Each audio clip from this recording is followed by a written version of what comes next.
Hola, buen día. Esperamos que te guste el pensamiento de hoy y no dejes de dejarnos tu comentario, de escribirnos de dónde sos, escribirnos de dónde nos escuchás y si tenés alguna sugerencia, escuchamos. Pensamiento del día. Viernes 12 de septiembre. Ser luz. Propósitos cotidianos.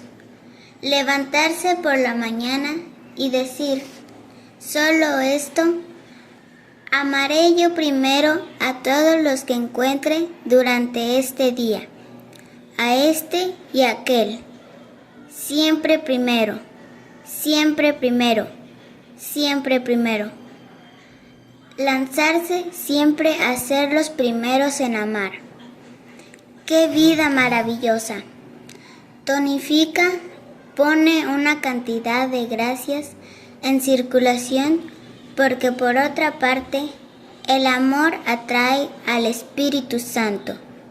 Nos carga de una luz inmensa. Es lo que dice Jesús. Al que me ama, yo me manifestaré a él. Juan capítulo 14, versículo 21. Amar al hermano significa, en efecto, amarlo a él, que siempre se manifiesta con su luz.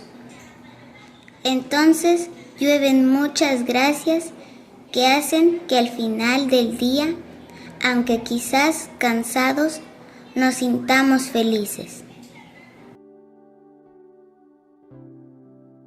Viernes 12 de septiembre. Ser luz. Kiara Lubick, El arte de amar, editorial, Ciudad Nueva.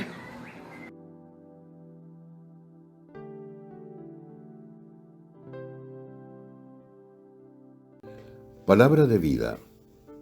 Septiembre 2025. Alégrense conmigo porque he hallado la oveja que se me había perdido. Evangelio de San Lucas, capítulo 15, versículo 6. No olvides de dejar un like si te gusta y de suscribirte, de recomendárselo a alguien. Bárbaro, te esperamos mañana también. Un abrazo.